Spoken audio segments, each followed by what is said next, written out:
Daily motive Kannada ಚಾನೆಲ್ಗೆ ಸ್ವಾಗತ. ಒಂದಾನೊಂದು ಕಾಲದಲ್ಲಿ ವಿಜಯನಗರ ಎಂಬ ಸಮೃದ್ಧ ರಾಜ್ಯ ಇತ್ತು. ಆ ರಾಜ್ಯದ ರಾಜನು ಬಹಳ ಬುದ್ಧಿವಂತ, ಧೈರ್ಯಶಾಲಿ ಮತ್ತು ಪ್ರಜೆಗಳನ್ನ ಪ್ರೀತಿಸುವವನು. ಅವನ ಹೆಸರು ರಾಜಾಧಿರಾಜ ಶ್ರೀಕೃಷ್ಣದೇವರಾಯ.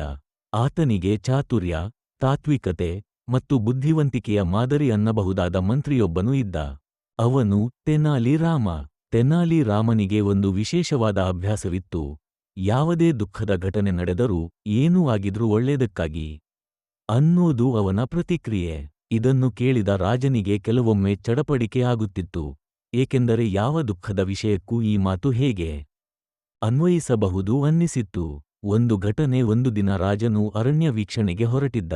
ಅವನು ಶಿಕಾರ ಮಾಡುತ್ತಿದ್ದಾಗ ಆಕಸ್ಮಿಕವಾಗಿ ಆತನ ಬೆರಳಿಗೆ ಗಾಯವಾಗಿತು. ಬಹಳ ರಕ್ತ ಸ್ರವಿಸಿತು. ತಕ್ಷಣವೇ ಮಂತ್ರಿಯನ್ನು ಕರೆಸಿ ಚಿಕಿತ್ಸೆ ಮಾಡಲಾಯಿತು. ಆದರೆ ರಾಜನು ನೋವಿನಿಂದ ಕಂಗಾಲಾಗಿ, ಈ ಅವಘಡ ನನ್ನ ತಪ್ಪಿಲ್ಲದೇ ಆಗಿದೆ.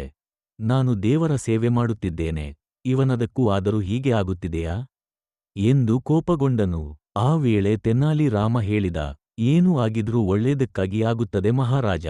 ಇದನ್ನು ಕೇಳಿದ ರಾಜನು ಇನ್ನೂ ಕೋಪಗೊಂಡ. ನನ್ನ ಬೆರಳಿಗೆ ಗಾಯವಾಗಿದೆ, ನೋವು ತಾಳಲಾಗುತ್ತಿಲ್ಲ.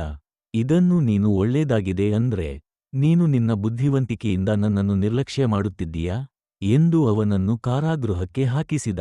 ಅದೇ ದಿನ ರಾಜನು ಮತ್ತೆ ಅರಣ್ಯ ಪ್ರವೇಶಿಸಿದ. ಈ ಬಾರಿ ಅವನು ಕೆಲವು ವನ್ಯರಿಗ್ರೂಪದ ಜನರಿಂದ ಸೆರೆಹಿಡಿಯಲ್ಪಟ್ಟನು. ಅವರು ರಾಜನನ್ನು ಬಲಿಯಾಗಿಸಲು ತಯಾರಿ ನಡೆಸಿದರು. ಆದರೆ ಅವರು ಒಂದು ಪರಿಶೀಲನೆ ಮಾಡಿದರು, ರಾಜನ ದೇಹ ಸಂಪೂರ್ಣವಾಗಿದೆಯೇ ಎಂದು.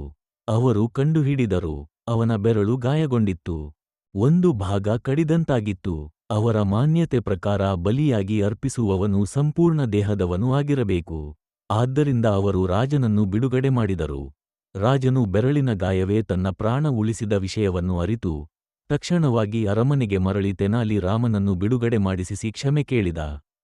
ನೀನು ಸತ್ಯ ಹೇಳಿದ್ದೆ, ನಾನು ಬೆರಳಿಗೆ ಗಾಯವಾಯಿತು ಅಂದ್ರೆ ನೋವು ಆಗಿತ್ತು, ಆದರೆ ಅದೇ ನನ್ನ ಜೀವ ಉಳಿಸಿತು ಎಂದು ರಾಜನು ತೆನಾಲಿ ರಾಮನನ್ನು ಹೊಗಳಿದ. ಅದಕ್ಕೆ ತೆನಾಲಿ ರಾಮನ ಉತ್ತರ, ಮಹಾರಾಜ, ನೀವು ನನ್ನನ್ನು ಜೈಲಿಗೆ ಹಾಕಿದ್ದು ಕೂಡ ನನ್ನ ಒಳಿತಿಗಾಗಿ ಆಯಿತು. ನೀವು ನನ್ನನ್ನು ಜೊತೆಗೆ ಕರೆದಿದ್ದರೆ ನನಗೆ ಗಾಯವಿಲ್ಲದ ಕಾರಣ ಬಲಿಯಾಗ್ತಿದ್ದೆ.